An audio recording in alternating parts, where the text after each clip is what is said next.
today. Magtanim sa Panginoon. So, ang lahat ng ating ginagawa sa mundong ito is para tayong nagtatanim. Anong kasabihan na, what you sow is what you reap. Kung ano yung itinanim mo, yun ang aanihin mo. Diba? Hindi ibig sabihin na kapag nagtatanim tayo is halaman lang yung ating itinatanim. So gusto kong malaman ninyo na ang lahat ng bagay dito sa mundo ay para din nating itinatanim, hindi lang halaman. Okay? Sino nakakaunawa? Sino dito yung mahilig pagtanim ng halaman? Ayun, magaan daw ang kamay. Alam mo yung magaan ang kamay, nabubuhay agad. Tapos yung iba naman, mabigat ang kamay. Gusto na maratay na yung halaman. Nagdilig lang, maratay na yung halaman. Ayun. Ayun, actually, hindi naman kasi ang nagtanim ang nagpapalago.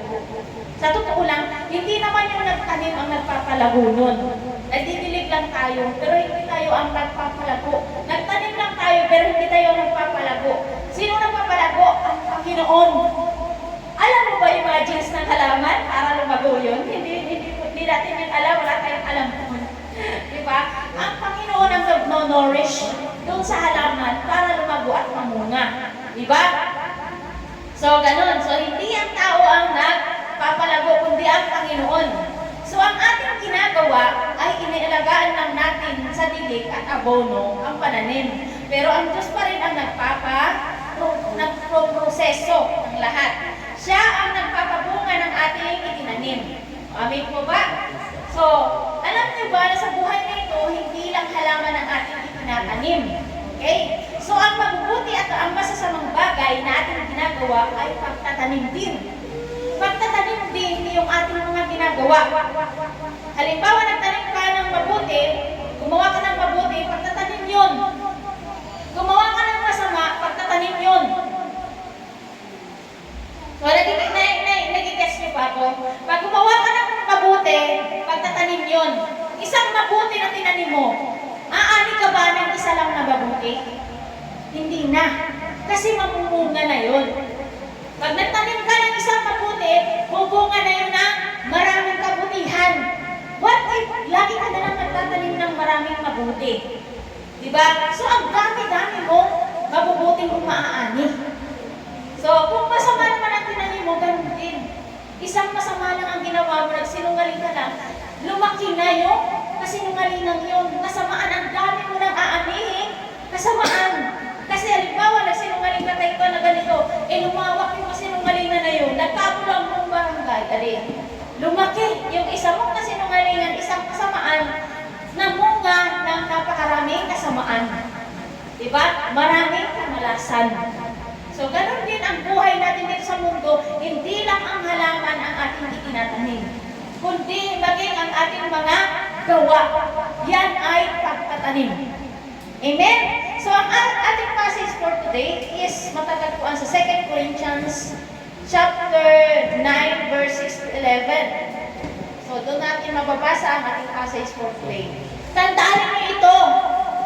Ang nagtatanim ng kakaunti ay aani ng kakaunti, at ang nagtatanim ng marami ay aani ng marami.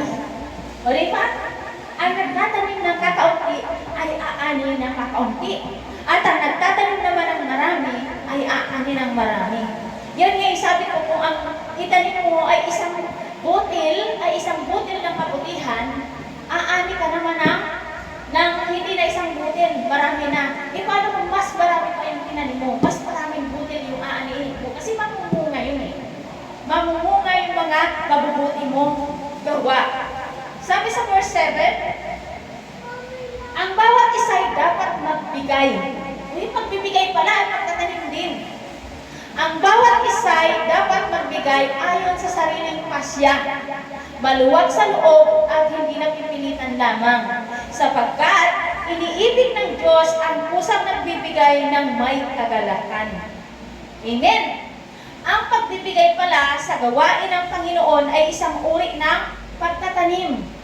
Ang tanong, kailan tayo huling nagbigay sa Panginoon? Kailan tayo huling nag-offering? Na hindi ka tayo nagsisimba. Lord. Diba? Ang tanong, kailan tayo huling nagbigay sa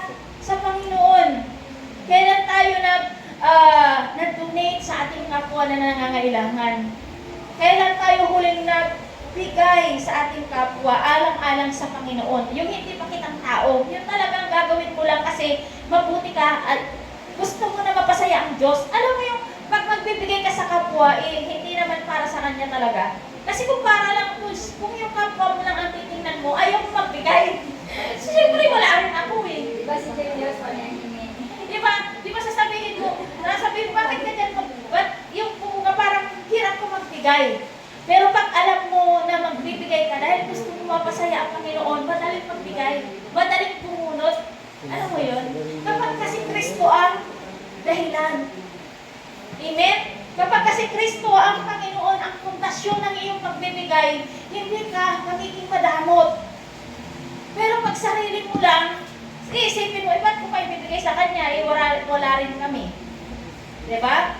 Pag tao lang ang iyong basihan ng pagbibigay, hindi ka talaga makakapagbigay ng maluwag sa iyong loob. Parang laging mabigat sa iyong loob ang magbigay. Kaya kapag tayo ay magbibigay, dapat ang pundasyon ng ating pagbibigay ay ang Panginoon. Kaya tayo magbibigay dahil una tayong binigyan ng Panginoon. Wala tayong ibibigay kung hindi tayo binigyan ng Panginoon. Amen? Sabi sa verse 8, magagawa ng Diyos na pasaganain kayo sa lahat ng bagay at higit pa sa inyong pangangailangan upang may magamit kayo sa pagkakawang gawa. Hallelujah! Sino ang nagpapayaman sa tao? Sino ang nagbibigay ng kasaganaan sa mga pamilya? Ang Panginoon. Nababase ba yun sa iyong mga gawa? Sa iyong how you give? Diba? Nababase yun sa iyong pagbibigay. Paano ka ba magbigay? Lalo-lalo na pagdating sa gawain ng Panginoon. Kapag puri po tayo sa gawain ng Panginoon, sa Diyos pangalan, hindi na tayo makapagbigay, anong aasahan mo sa Panginoon? Diba? Anong aasahan mo na masaganang ani? I-puripot naman natin. Diba? Lalo na sa gawain ng Panginoon. Maliwanag ang pagkasapangako ng Diyos sa mga taong sumusunod sa kalooban ng Diyos. Kasaganaan. Ayan o, pasasaganain ng Diyos ang lahat ng bagay upang balang araw mas lalo pa tayo makatulong o makapag-unit sa gawain ng Panginoon. So bakit tayo pinapa-asenso ng Diyos? Para hindi tayo maging greedy. Yung iba kasi pag umasenso na greedy na. Hindi na makabigay, hindi na malapitan. Ano? So kaya ang nangyayari, yung kayamanan na binigay sa kanila ng Panginoon, hindi nagagamit sa tama. Sinusolo ba? Sinusolo. So, ang nangyayari doon, hindi pa lalong napagpapala kapag ka-greedy ka. Kasi kapag mapagbigay ka, sabi nito, mas lalo ka pang pasasaganain. Kasi pagka mayroon ka na tikom yung kamay mo, paano pa dadagdagan ng Lord? Yung dinadagdagan kasi ng Panginoon, the more ka na nagbibigay, dadagdagan ng Panginoon kung ano meron ka. Pasasaganain ng Panginoon ang mga taong sumusunod sa Kanya. Verse 9. Sabi rito sa verse 9 to 10 to 11, sabi rito, tulad ng nasusulat, siya'y nagbibigay ng libre sa mga dukha. Ang kanyang katuwiran ay walang hanggan. Ang Diyos na nagbibigay ng binhing itatanim at tinapay na makakain, ang siya ring magbibigay sa inyo ng binhi. O diba, ang Panginoon din ang magbibigay sa atin ng ating pagbigay, ng ating pangtulong, at pagpapalago nito upang magbunga ng sagana ang inyong kabutihang loob. Pasasaganahin niya kayo sa lahat ng bagay upang mas marami ang inyong matulungan. O diba, ang linaw? Sa gayon, lalong darami ang magpapasalamat sa Diyos dahil sa inyong tulong na dadalhin sa kanila. So, malinaw ang pangako ng Diyos sa mga taong bukas palad sa gawain ng Diyos. Siya rin ang magbibigay ng pang-donate natin. Siya rin ang magpapasagana ng buhay natin upang makatulong tayo sa iba. So, malinaw kaya tayo pagpapalay ng Diyos is para magamit ang ating pagpapalang yun to encourage sa iba. Alam mo, di ba, para magamit yung pagpapalang yun sa gawain ng Panginoon. Hindi para suluhin yun. Hindi para mag-enjoy ang buong pamilya. Yes, makakapag-enjoy ang buong pamilya, pero huwag ka naman greedy. Huwag po kakalimutan na steward lang tayo ng Panginoon. Dapat pagdating sa gawain ng Panginoon, lalo na sa tithes and offering, paano ba tayo magbigay sa Panginoon? Paano ba natin ibabalik sa Kanya yung kabutihan? So sa madaling sabi, magiging daluyan tayo ng pagpapala ng Diyos. Kumbaga, tayo yung magiging alulod. Tayo yung magiging alulod. Kung tuloy-tuloy ang daloy ng tubig sa alulod, hindi ba tuloy-tuloy din nananaga na ang alulod? O diba? Kaya't ano man ang meron tayo, ialay natin niya sa Diyos at mas lalo pa niyang dodoblehin ang balik niyan. So malinaw ang pangako ng Panginoon. Kasi kung hindi ka naman nagbibigay, hindi na babawasan, paano dadagdagan ng Panginoon yan? Walang space. Walang space kasi kinikimkim mo na gusto yung natanggap mong biyaya ng Panginoon. So, konting background lang sa verses na yan.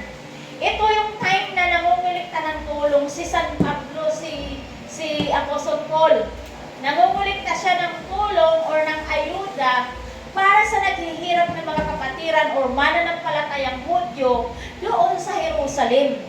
Kasi that time, ang Jerusalem ay sobrang naghirap sila kasi dahil sa kanilang pananampalataya, inaano sila ng parang inano na siya na ng gobyerno, yung parang hindi na sila nagkaroon ng mga access, pati mga trabahador hindi na nabigyan ng mga trabaho. Kaya dahil sa pananampalataya nila sa Panginoong Hesus Kristo, napipersecute sila to the point na wala na silang halos makain. Kaya ang ginawa ni Apostle Paul, nangulikta siya sa church sa Macedonian, sa Corinthians. Okay? So, nangungulikta siya sa Corinthian church kasi medyo that time yung Corinthian ay medyo maunlad. Yung church ng Corinthian church, medyo maunlad sila that time. So, doon siya nangungulikta ng ayuda. Nangingi siya ng ayuda. Yun. Pinipersecute kasi yung yung mga mananampalataya ni Jesus Christ sa Jerusalem, halos wala na sila makain. Hirap sila. Diba, halimbawa, pinahayag mo na nananampalataya ka sa Panginoong Yesus, tapos bigla kang tatanggalin sa trabaho. Diba, walang makakain yung pamilya mo. Kasi wala ka ng access halos sa gobyerno. Ayan. So, ini-encourage niya na ang Macedonian Church na magbigay ng tulong voluntarily. Ipinaliwanag niya na ang tao mapagbigay ay aanin ng marami at ang kuripot at kakaunti magbigay ay aanin ng kakaunti. Okay? So take note, mananampalataya. Mananampalataya. Alam mo yung Kristiyano? Kapag ka ang isang taong nangangailangan is may takot sa Diyos, mananampalataya ng Diyos, huwag natin niyang paghindian. Yung kumbaga parang kung nagbibigay nga tayo sa mga hindi naman mananampalataya, mas lalo tayong magbigay sa mga Kristiyano. Kasi mas lalo nakikita ng Diyos yun. Kapag ka nagbibigay ka doon sa mismo mga mananampalataya ng Panginoong Hesus Kristo. Kaysa doon sa nagbigay ka sa wala namang pakialam sa Panginoon. Alam mo, nagigets nyo ba yun? Mas ma-appreciate ng Panginoon yun. Okay lang naman tumulong ka sa kung sino-sino lang. Gusto mo lang tumulong. Pero mas na-appreciate, mabibigyan ng pansin ng Panginoon kapag ka ang tinutulungan mo ay talagang may banal na takot sa Panginoon. May pananampalataya sa Panginoong Hesus Kristo. May paggalang. Kasi alam mo, bakit nabibigyan ng Panginoon yun? Kasi magpapasalamat din sa Diyos. Pag tinulungan mo ang isang Kristiyano, ang isang tao na mabuti ang puso at may takot sa Diyos, pag tinulungan mo yan, magpapasalamat sa Diyos yan. Automatic ko yan, magdadasal yan. Lord, pagpalain mo yung tumulong sa akin. Kaya doon dumadalo yung pagpapala. Hindi katulad nung adik-adik na binigyan mo ng pera, binili lang ng shabu, tapos wala na. Useless yung pagtulong mo. Parang walang saysay. So, ang kailangan doon ng mga ganong klaseng tao is panalangin, hindi pera. Bigyan mo ng pagkain or i-pray mo. Pero pag pera, useless kasi ibibili lang nila yun ang pang-addict nila. Pero hindi katulad ng tao na ang tutulungan mo is mananampalataya siya ng Panginoon. Talagang may silbi yung pagtulong mo. Pagka ganyan, mga tao na humingi sa atin ng tulong na walang tapos ano siya, may banal na takot siya sa Panginoon. Naglilingkod siya sa Panginoon. Tulungan mo yan. Kasi hindi masasayang ang iyong tulong dyan. Ipagdadasal ka, magpapasalamat. So, nagigess nyo ako. Kumbaga, gagamitin niya sa tama yung iyong itutulong. Hindi katulad ng iba na gagamitin sa kung ano-ano lang. So, wala namang masama na tumulong tayo kahit kanino, ano? Pero mas higit natin bigyan ng pansin yung mga kapatiran natin na nangangailangan. Yun. So, ang tanong, kailan ka huling nagsakripisyo ng pera? Ayun. Yun ang tanong. Kailan ka huling nagsakripisyo ng pera para sa gawain ng Panginoon? Ayun. Number 1 kasi pinadaluyan yan eh. Yung nagbibigay tayo sa gawain ng Panginoon, lalo sa church. Ang COG kasi, kung may ano mo yan, parang matabang lupa yan eh. Pag nagtanim ka dyan, sigurado yan. Tutubo ng sagana yan. So, nagiging siya kayo ibig ko sabihin, maganda na magtatanim tayo. Magtatanim tayo sa matabang lupa. Yung kagaya ng mga churches na talagang nakikita mo talaga na walang korupsyon, pinagpapala talaga ng Panginoon. So, pag nagtanim ka dyan, sigurado yung itinanim mo ay tutubo ng sagana. Yan. So, isa yung mga tips ko sa inyo. So, kailan ka nagtanim ng pera sa Panginoon? Kailan ka namasahe papunta sa church? Ay, mga inday! Oras na ngayon para ano tayo ay magsimba. Utos ng Panginoon yan. Ayan. Utos ng Panginoon na tayo ay magsimba. Kung hindi tayo nagtatanim para sa Panginoon, anong aanihin natin? Anong hinihintay natin na aanihin? Kung nagtanim ka ng pera para sa Panginoon, sa tingin mo hindi mamumunga ng pera yun. Diba? Yung, minsan nga, na dati nga nagbigay ako, bariya na lang, nahihiya ako dahil wala talaga ako eh. Bariya na lang talaga yun. Natira ko na pera, binigay ko pa. Alam mo, pagdating ko sa bahay, ang laki ng halagang balik. Mayroon agad ng, sabi sa akin, anuhin mo nga yung ano ko, tapos pinayaran ako na ang laki-laki. Sabi ko, Lord, grabe talaga ka. Samantalang nahihiya pa ako dahil bariya lang to, nakakaya naman ibigay. Ito na lang kasi ang pera ko. So, yun ang ibig ko sabihin yun ang ibig sabihin ni Paul sa atin, na magkaroon tayo ng pananampalataya, magtanim tayo, manampalataya tayo dahil ang Diyos hindi yan patatalo sa bigayan. Patatalo ba ang Diyos sa bigayan? Kapag nagbigay ka, mas lalo ka pang bibigyan ng Panginoon. Amen? Mas lalo ka pang bibigyan ng Panginoon. So doon sa church, pwede tayong magtanim through tithes and offering. Kaya i-challenge ko ang bawat isa na magsimba. Dahil ang ikapitong araw ay pinagpala ng Diyos. Kasama tayong makakasahod sa pagpapalang iyon kung andun tayo sa church. Iba ang kapangyarihan ng sama-samang panalangin. Amen? Iba ang kapangyarihan ng sama-samang panalangin. So, utos ng Panginoon na tayo ay magsimba. Basahin natin. Ayon sa Exodus 20 verse 8 until 11, sabi dito, lagi mong tandaan at ilaan para sa akin ang araw ng pamamahinga. 6 na araw kang magtatrabaho at tapusin mo ang dapat mong gawin. 6 na araw ka magtatrabaho at tapusin mo raw ang dapat mong gawin. Yung kaplasahin at saka nabahin. Ayan.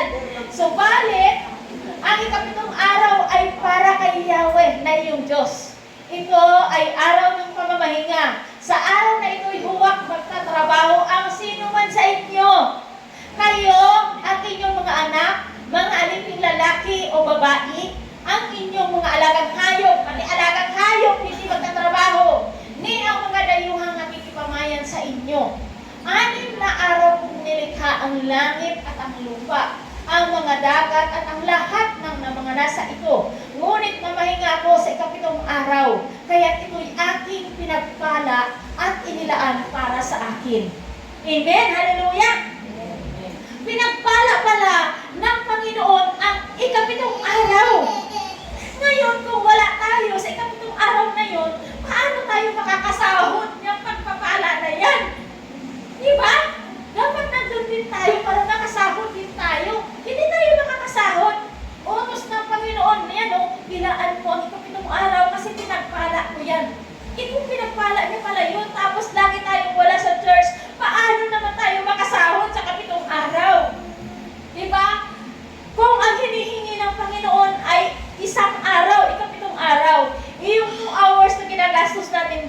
2 hours, pag Sabado. Tapos pag Linggo, kung magsisimba tayo, 2 hours ulit. So kulang pa. Tutuusin. Diba? Kulang pa. Tutuusin. Kaya dapat nating sundin ang kalooban ng Panginoon. Kasi walang ibang gusto ang Panginoon kundi tayo ay pagpalain. Sabi niya, pinagpala niya ang araw na ikapitong araw, ang araw ng Linggo. Pinagpala niya yan. Okay, kung wala din tayong wala, paano tayo makakasahod? Alam mo, isang testimony lang talaga ha, na nagsimba ko dyan sa COG, maliit pa ang COG, ang mga kasabayan ko, parehas ko din na ang mga gamit, halos pamasahe, igapang, nangahanap ng piso, lalo makapasahe, kulang pa. Pero makita mo ngayon, halos yung mga kasabayan ko, matikot sila. Kami din sa awa ng Panginoon, may bahay na. Kaya ang pagsunod sa Panginoon, kaakibat niya ng pagpapala. Hindi lang pagpapala sa aspeto ng relationship, pamilya, or kundi kasama pati pinansyal. Hindi papayag ang Diyos na parati ka na lang nangungutang. Ang mga anak niya, hindi siya papayag na, ikaw ba? Ang mga anak ko ba papayag ka ba na parati na lang naghihikaos at nangungutang ng pera? Di ba hindi? Bilang magulang ka. Ano pa kaya siya na banal at puno ng habag? Kaya nga nagtaka na talaga ang COG, halos lahat ng mga nagsisimba dyan, halos karamihan, yung mga nagsimba na dadaki, na lumago na sa pananampalataya sa Panginoon, talagang pumunlad ang buhay. Naniniwala ba kayo na pinagpapala ng Panginoon ang mga sumusunod sa Kanya? Maniwala kayo kasi si Abraham, si David, lahat ng mga yan, si Solomon, talagang grabe ang pagpapala ng Panginoon. Pagyayamanin tayo sa lahat ng aspeto ng ating buhay. Huwag tayo mag-settle sa ganyan lang na parati na lang tayong piso na lang pinakapos. Sinusubukan lang tayo ng Panginoon kung hanggang kailan ang ating pagsunod. Yung piso na lang ang pera mo pero ikakapang mo pa para lang pamasahin ka sa church. Noon, ganyan ako nung nag-uumpisa ako. Naghahanap ako ng mga barya para lang makumpleto yung pamasahe ko papunta sa church. Sabi ko, Lord, alam ko na sa umpisa ng to. Pero dadating yung time na ikaw rin ang mag-provide ng pamasahe ko. Hindi lang pamasahe ang binigay niya. Sobra pa. Diba? Kaya ini-encourage ko ang bawat isa na magtanim tayo sa Panginoon para mayroon tayong aanihin. Magtanim ng oras sa paglilingkod sa Diyos and you will reap more times. Pag nagtanim ka ng oras sa Panginoon, aani ka rin ba ng oras? Pagpapalait ka rin ba ng Panginoon? Mahahabaan niya ba yung oras mo? 2 Kings chapter 20 verse 1 to 6. Ito yung hari na naglingkod ng tapat sa Panginoon, na dinagdagan ang kanyang buhay dahil sa siya ay naglaan ng oras sa Panginoon, naglingkod sa Panginoon. Basahin natin. Nang panahong iyon, nagkasakit ng malubha si Haring Ezekias. Dinalaw siya ng propetang si Isaias. Anak ni Amos, at sinabi sa kanya, ipinasasabi ni Yahweh na ayusin mo na ang iyong kaharian sapagkat malapit ka nang mamatay. Hindi ka nagagaling sa sakit mong iyan. Humarap si Haring Ezekias sa dingding at nanalangin kay Yahweh. Alalahanin po ninyo, Yahweh, na namuhay akong tapat sa inyo. Buong puso po kung ginawa ang lahat ng bagay ayon sa iyong kagustuhan, at buong kaapalitang umiyak si Ezekias. Di ba parang umiyak si Haring Ezekias? Sabi namin niya, Lord, sana alalahanin mo rin na naglingkod ako sa iyo ng tapat. Kahit wala siguro akong pamasahe, nagsimba ako, wala akong ginawa ko ang sakripisyo, ang hirap. Lord, sana'y alalahanin mo yun. Bigyan mo pa sana ako ng mahaba pang buhay. Pag-alamin mo pa sana ako sa sakit ko. Siguro ganun yung panagbitan niya. Sabi niya, umiyak siya, buong kapaitan siyang umiyak. Diba? Kung wala tayong ginawa para sa Panginoon, paano tayo mananalangin sa Panginoon? Anong ipapaalala natin sa Diyos? Kung hindi tayo nagpatlingkod sa Diyos, anong ipapaalala natin sa Kanya kapag nasa bigit tayo ng kamatayan? Lord, alalahanin mo po ako dahil hindi po ako nagsimba. Ganun ba? Natingin mo pagbibigyan ka ng Panginoon? Hindi.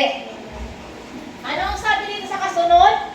Hindi pa nakakalayo si Isaiah sa gitnang pulyagan ng palasyo nang sabihin sa kanya ni Yahweh. Sabi ni Yahweh, bumalik ka. Sabihin mo kay Ezekias, ang hari ng aking bayan, narinig ko ang iyong panalangin at nakita ko ang iyong pagluha. Diba? Nakita nun Panginoon agad? Kaya pagagalingin kita. Sa ikatlong araw, makakapasok ka na sa templo. Mabubuhay ka pa ng 15 taon. 15 years. No. Piruin mo yan, mamamatay na siya. Pero dahil sa ipinaalala niya sa Panginoon, Lord, sana alalahanin mo na naglingkod ako sa iyo, namuhay ako ng tapat. Kahit wala akong pamasahe, Lord, pumunta pa rin ako sa simbahan. Gumawa ako ng paraan. Nag-attend ako ng Bible study. Nag-share ako ng word mo. Sinare ko sa pamilya ko. Siguro mga ganung bagay kung tayo, kung ihambing natin sa buhay natin ngayon, gano'n ang ating gagawin. Diba? Tingnan mo siya. Sabi niya, mabubuhay ka pa ng 15 taon. Nabututusin kung hindi siya naglingkod sa Diyos. Wala na, patay na siya kasi sinabi na ng propeta eh. Sinabi ni Yahweh, mamamatay ka na ngayon. O diba? Kung hindi siya humingi pa sa Diyos, tinanggap na lang niya kasi wala naman siyang ginawa sa buhay niya. Hindi naman siya naglingkod sa Diyos. O, anong isasabi niya? Kaya di ba minsan pag nananalangin tayo, lagi natin ipapaalala sa Panginoon yung mga pangako niya. Kaya mahalaga na nagpabasa tayo ng Bible.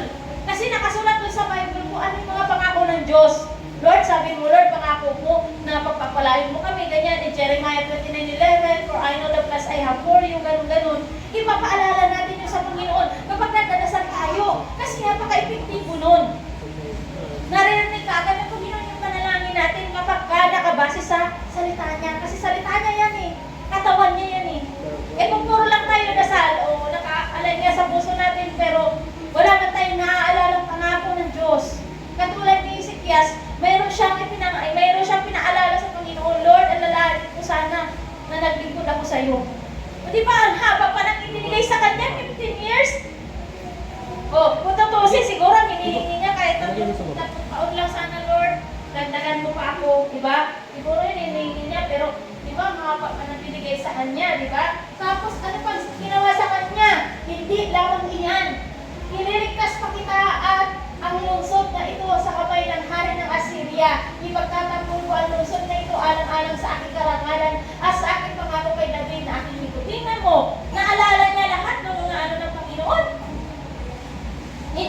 Hindi lang siya pahabay ng buhay, pagpapalain pa siya. Ganyan kabuti ang Panginoon kapag tayo ay sumusunod sa Kanya. Diba?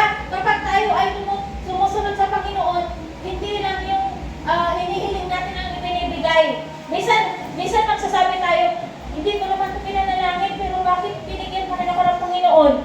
Diba? Kahit binibigyan tayo ng Diyos ng higit pa sa ating hinihingi. Kasi ganyan kabuti ang Panginoon. Sabi nga, magtanim tayo ng pera or tithes or offering sa Diyos and you will reap abundance. Totoo ba yun? Magtanim ng pera or tithes and offering sa Diyos and you will reap abundance. Okay? Basahin natin sa Bible. Malakias 3:10. Ano nakasulat?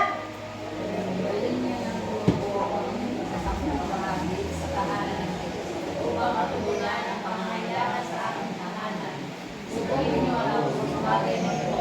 Hindi ubuksan ang bintana ng langit at ibuhos sa inyo ang hangganan ng pagpapala. Amen. Hallelujah. Gaano kaya kalaki yung bintana ng langit?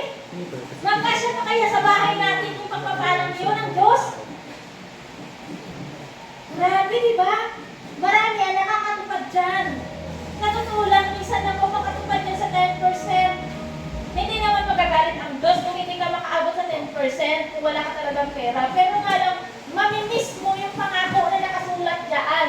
Nasabi ng Diyos, dalhin ninyo ng buong-buo ang inyong ikasampung bahagi sa tahanan ng Diyos upang matugunan ang pangangailangan ng aking tahanan. Subukin ninyo ako sa bagay na ito kung hindi bubuksan ang bintana ng langit at ibuhos sa inyo ang basaganang pagpakala. Grabe, diba? Kaya nga sabi ko, yung mga nakikita ko nyo na mga kasabayan ko, na ngayon mga dikotsi na mga lalaki na ng siguro nakakumpleto sila ng tithes. Nagbibigay, kasi ang 10% tithes, ito yung halimbawa, 500 yung sahod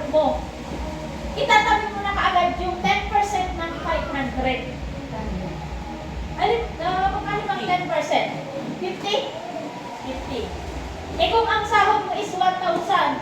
Hindi, 100. Itatanim mo na kaagad yung 100. Ibibigay mo na yun kaagad sa church.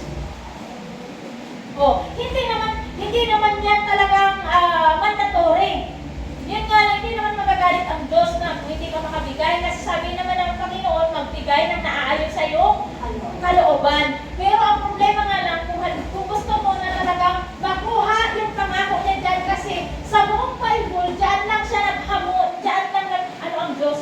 Sa lahat ng mga salita ng Panginoon, sinabi ng Panginoon, huwag niyong susubukin ang Panginoon mong Diyos. Di ba sabi ni Jesus, nasusulat, huwag niyong susubukin ang Panginoon yung Diyos. Pero ang Diyos mismo nagsabi dyan, sa bagay niya ito, subukin ninyo ako. Di ba? Mayroon pang ibang verse na naghamon ang Diyos na subukin siya. Ito lang. Sa bagay lang na yan, sa tithes lang. Subukin ninyo ako sa bagay na ito kung hindi buksan ang bintana ng langit. Grabe. Kung magagawa mo yan, yun talaga, yung bintana ng langit na yan. There's no room to store your ng kayamanan mo. At yan ang nangyari kay David, kay Solomon, kay Abraham. Kaya ganun sila katitindi kayaman. So nagigets nyo na dapat tayo ay magtanim sa Panginoon para mabago yung ating buhay. Hindi parati na lang na, ay, naalala ko naman ang Panginoon, naniniwala naman ako sa Kanya, pero wala kang ginagawa, hindi ka pupunta sa mungarap, wala kang ginagawa, hindi ka pupunta sa church. Diba? Kaya in-encourage ko ang bawat isa na mag-church tayo. Sabi dito sa 2 Corinthians, ang Diyos na nagbibigay ng binhing itatanim. Sabi niya, ang Diyos na nagbibigay ng binhing itatanim at tinapay na makakain, ang siya rin namang magbibigay sa inyo ng binhi at magpapalago nito upang magbunga ng sagana ang inyong kabutihang loob. O diba? Do not block the blessings through your disobedience. Nabablock pala natin yung pagpapala ng Diyos. Kasi matigas ang ulo natin. Diba?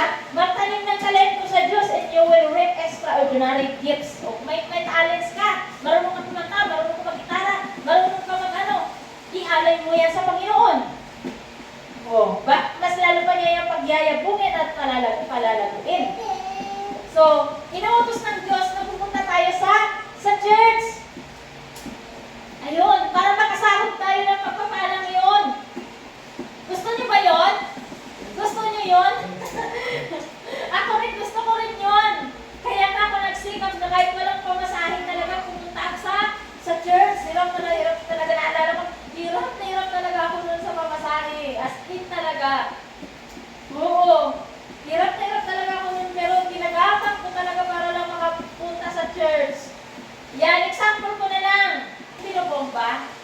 Yung pinupomba na yun, kahit anong pomba mo doon, kung wala kang ibubuhos na tubig doon, hindi lalabas yung tubig, di ba? So, tingnan ninyo kapag ka nag-provide ka ng isang basong tubig, hindi na maaampak pa yung agos ng tubig. Ganon ang pagpapala ng Panginoon. Kailangan may gagawin ka.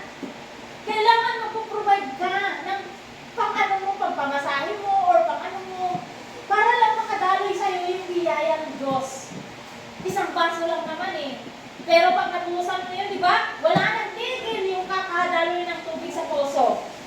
Di ba? Pero kung hindi ka magpupuhos doon, hindi ka magsasakripisyo, wala! Kahit anong pumba mo doon.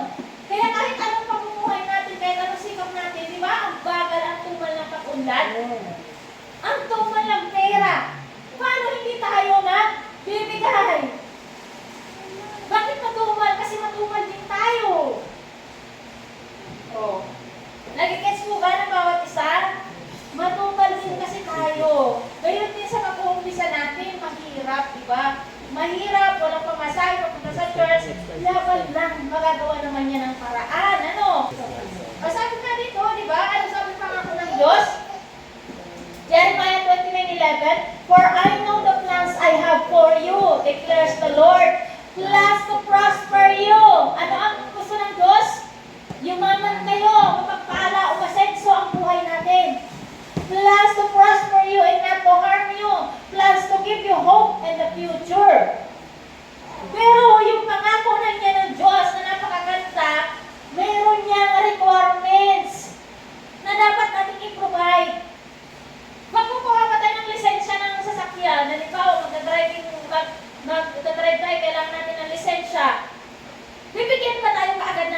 niyan? Mayroon yung requirements. Kailangan mo yan i-provide yung requirements para makuha mo. Ano yung requirements ng Diyos? Sabi niya, but it requires obedience. Kailangan may gagawin tayo. Magtanggaling tayo sa Panginoon. Magsasakripisyo tayo. Ayon sa Lucas, magbigay kayo at kayo bibigyan ng Diyos. Sabi diyan, magbigay kayo at kayo bibigyan ng Diyos. Pustong takal, siksik, liglig, at umaapaw ang bibigay sa inyo, sapagkat ang panukat na ginagamit ninyo sa iba ay siya rin gagamitin panukat sa inyo. O diba? Saan na nang gagaling yung kung bakit tayo sobrang naghihirap? Dahil nakikita lang na madamot kita. Ang hirap anuhin, diba? Ang hirap aminin, pero inaamin ko na minsan kaya pala tayo sobrang naghihirap kasi nakadepende ang Panginoon. How we, diba? Kung paano tayo magpakawala. Kasi para din yung puno-puno yung kamay mo ng mga kadamutan mo, bakit kita bibigyan? Walang space mo puno yung kamay mo. Dapat magbawas ka. Ayun, magbawas ka. Ngayon, hindi lang sa pagbibigay sa gawain ng Diyos ang dapat nating matutunan. Pati ang pagbibigay sa mga taong nangangailangan ay dapat nating matutunan at simula ugaliin gawin. Ugaliin lang natin gawin. Ano sabi dito? Law of nature. Ano daw yung law of nature? To break the poverty, give. To break the spirit of greed, be a giver. What you sow is what you reap. The more you give, the more the blessings you're going to receive. So, nakikits mo ba ng bawat isa? Yes. Gusto mo ba kumasenso ng bawat isa? Yes. Aba, tayo ay magsikap na. Mag-umpisa na tayo magbigay, magtanim sa Panginoon. Hallelujah! Magsisimba na ang bawat isa. Amen! Sino mo lang pamasahe? Ako na pamamasahe. Para lalo pa akong pagpalain ni Lord. Ayan, magsabi lang kayo sa akin. Bukas pwede tayo magsimba. Okay?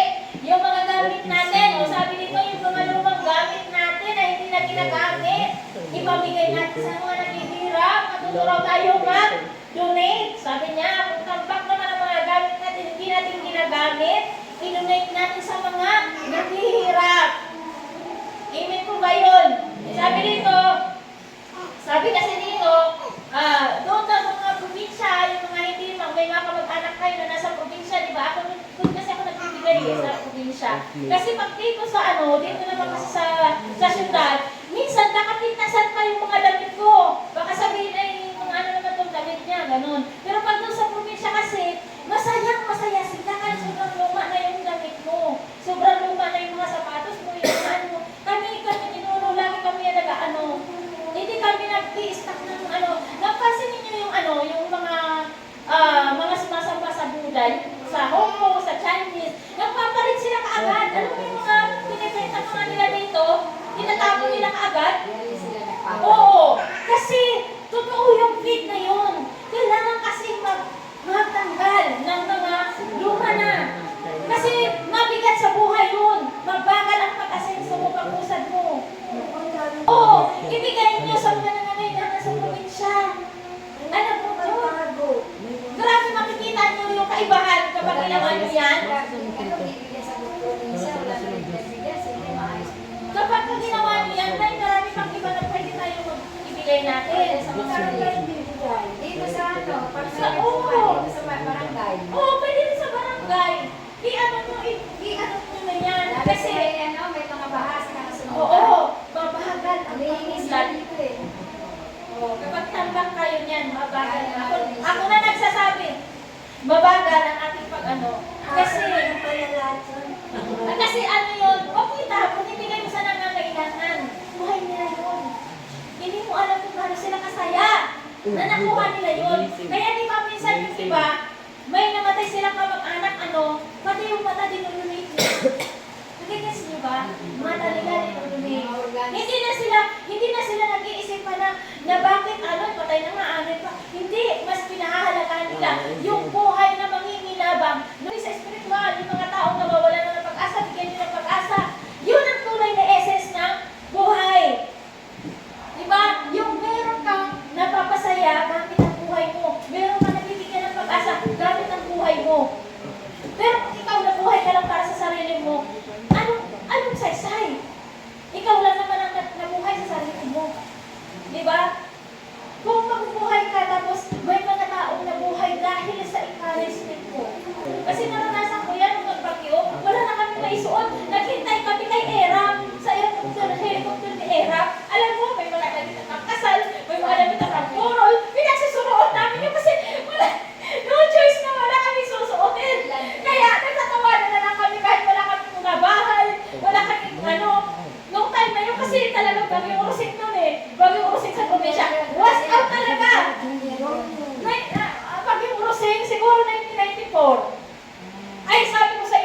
Si Era pa noon. Tapos, nakakuha rin kami ng mga relief. Hindi naman akma ng mga pangbahay. Basta sinuot na lang namin kaysa mamatay kami sa lamig. Kaya nagtatawanan kami kasi isa nakakargap ko. Yung isa,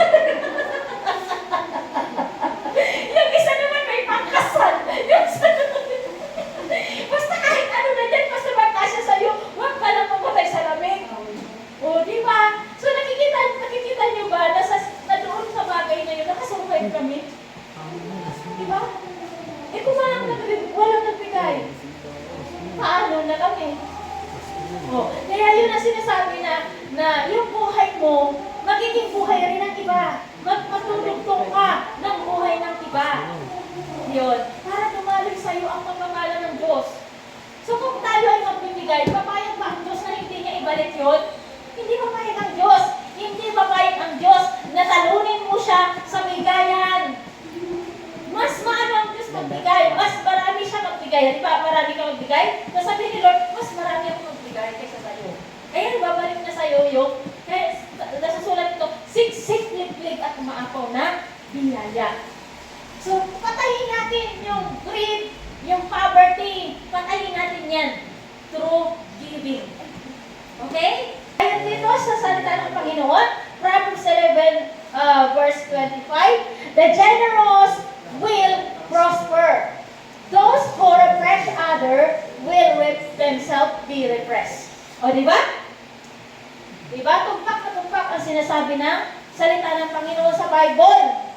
The generous will prosper. Ayon naman dito sa Hebrews 13 verse 16, do not neglect to do good and to share what you have, for such sacrifices are pleasing to God. Diba? Kung mga parang, kapag lagi kang nagbibigay, tumutulong ka, lalo sa mga nangangailangan, lalo sa mga Kristiyano, ha? Yung mga Kristiyano na nananalangin dahil sa iyong mga binigay, lagi ka nang the apple of the eye ng Panginoon. Kasi ano ka yung umaano ka sa Kanya yung, itong tao na to, talaga nakikita talaga ng mga mata niya, yung mga ginagawa ko. Na talagang check na naman. Si nanay, check na naman. Si Daniela, check na naman. O ito naman, check na naman to. Kaya, kapag nag-umpisa na tayong ginawa niyan, be ready. Be ready sa pagpapala ng Panginoon. Kailangan manalangin ka na. Ngayon pa lang manalangin ka, Lord, huwag mo akong hayaan na baging madamot pag pinagpala mo na ako. Baka mamaya matulad na sa iba na kung kailan pinagpala ka na naging madamot ka naman na. Diba? So, dapat ipag-pray natin yan. Dapat ang intention natin kaya tayo magbibigay dahil tayo ay binigyan din ng Panginoon. Dapat yun ang maging pundasyon natin. Dahil ang Panginoon ang nagbigay, kaya tayo ay magbibigay.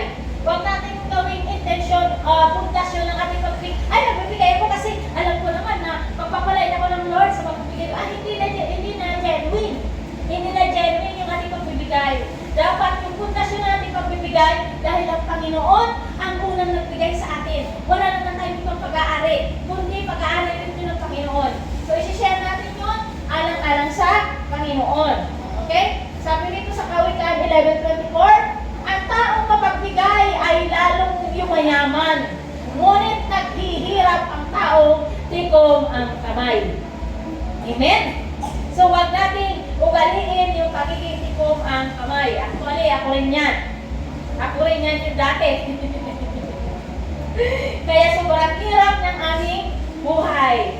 Bakit ko, hindi ko ipagkakaila kung ano ako dati. At kung gaano ako nagpapasalamat sa Diyos na ako ay binago ng Panginoon. So, sinishare ko sa inyo para kayo din ay baguhin din ng Panginoon. I hope na maiwaksinan natin. Maiwaksinan natin ang espiritu ng kadamutan, ang espiritu ng hindi pagsunod sa kalooban ng Diyos, na ayaw natin magsimba. So, yakapin natin ang Panginoon, magtanim tayo sa Diyos, magpasakop tayo sa kalooban upang maranasan natin ang masaganang pagpapala ng Diyos na walang patid ang pag-agos. Amen? Okay, dito na ako magtatapos. Gusto ko na mag-remind sa inyong isip. Magtatapos ako sa salitang Church, come to God. Honor child. R, realign your thoughts to His words. C, commit your life only to Jesus so that you will have a blessed and abundant life. Amen? I hope na maraming natutunan ng bawat isa. And ngayon pala, kinukongrats ko na kayo sa inyong pag-asenso. Okay?